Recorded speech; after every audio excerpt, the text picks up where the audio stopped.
clouds of dust rising on the horizon were a clear sign of an approaching storm. Under the command of Abu Sufyan, a massive army of 10,000 warriors gathered from across the Arabian Peninsula reached the outskirts of Madinah, filled with anger and a desire for revenge. They believed this would be an easy victory, but what they saw left them stunned. The only accessible route into the city was blocked by a massive trench stretching nearly 6 kilometers. It was wide and deep, an obstacle they had never seen before. Their confidence quickly turned into confusion and fear. They had no idea how to deal with such a strategy. Questions filled their mind. Did the Muslims come up with this plan?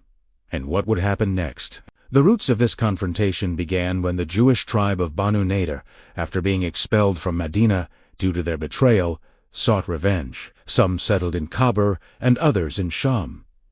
From there, they began forming alliances. A delegation approached the Quraysh in Makkah and convinced them to unite against the Muslims. They didn't stop there. They persuaded tribes like Ghatafan, Banu Sulaim, and others, forming a massive coalition. This is why the battle became known as the Battle of Ahzab, meaning the Confederates.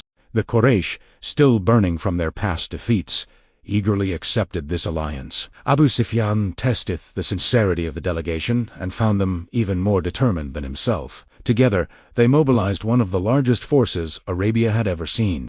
News of this approaching army reached the Prophet Muhammad. He immediately gathered his companions to discuss a plan. Among them was Salman Al-Farisi, who suggested a strategy unfamiliar to the Arabs: digging a trench to protect the city. The Prophet approved this idea. Madinah already had natural defenses on most sides: rocky terrain, dense palm groves, and mountains. Only one side remained open, and that is where the trench would be dug. The Muslims had less than 10 days to complete it. Despite hunger, exhaustion, and harsh weather, the companions worked tirelessly. The Prophet himself joined them, digging alongside them and encouraging them. Many companions tied stones to their stomachs to suppress hunger. When they saw that the Prophet had tied even more stones than they had, their grey were. During this time, a remarkable incident occurred. Jabir ibn Abdullah saw the Prophet in a weakened state due to hunger and invited him for a small meal at his home. The food was barely enough for a few people, but the Prophet invited many companions. Through the blessing of Allah, the food was sufficient for everyone. Hundreds ate until they were full. Yet the food did not decrease. While digging, the companions encountered a massive rock they could not break. The Prophet struck it 3 times, and each strike broke a portion of it. With each strike, he gave glad tidings victories over Sham, Persia, and Yemen. These promises strengthened the believers, even though they were surrounded by enemies and facing extreme hardship. Soon, the trench was completed. When the army of 10,000 arrived, they were shocked.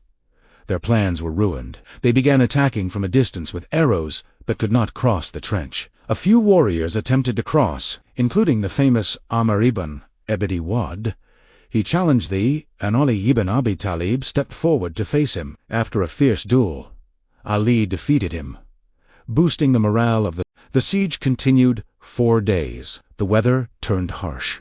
Food supplies ran low, and fear spread. At the same time, another danger emerged. The tribe of Banu Qurayza, who had a pact with the Muslims, broke their agreement and sided with the enemy. Now the Muslims were threatened from both inside and outside the city. The situation became extremely tense. The hypocrites began spreading doubt and fear, questioning the promises of victory. Yet the believers remained firm, trusting in Allah. At this critical moment, a man named Nuaym ibn Masud, who had secretly accepted Islam, came to the Prophet. He was instructed to create division among the enemy forces. Using clever tactics, he spread mistrust between the allied tribes. As a result, their unity began to collapse. One cold and dark night, the Prophet asked for someone to gather information about the enemy. Udayfa ibn al-Yaman stepped forward and entered the enemy camp. He witnessed their fear and confusion. Abu Sufyan, seeing the worsening conditions,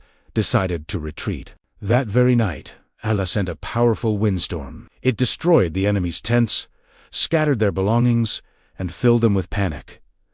Unable to continue, the coalition army fled. They were saved without a direct battle. It was a clear sign of Allah's help. After the siege ended, attention turned to Banu Qurayza for their betrayal. They were surrounded and eventually surrendered. Justice was carried out according to the laws of the time, but even then, the Prophet ensured fairness and humane treatment. This battle marked a turning point. Their forces lost their strength and confidence, while they grew.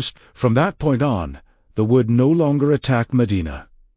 In the same way, soon after, another expedition took place against Banu al-Mas. Although it ended in victory, a new internal trial began. The leader of the hypocrites, Abdullah ibn Ubay, started spreading a false accusation against Aisha. This slander spread quickly, shaking the community. Aisha, unaware at first, later became deeply distressed upon hearing it. The Prophet was also deeply affected, but waited patiently for divine revelation. For nearly a month, the situation remained tense. Finally, Allah revealed verses declaring the innocence of Aisha and condemning those who spread the slander. Justice was served, and the truth was made clear. This incident taught an important lesson about the dangers of rumors and the importance of truth. The story of the Battle of the Trench is not just about war. It is about faith under pressure, unity in hardship, patience in trials, and trust in Allah's plan. It reminds us that even in the darkest moments, victory comes to those who remain steadfast.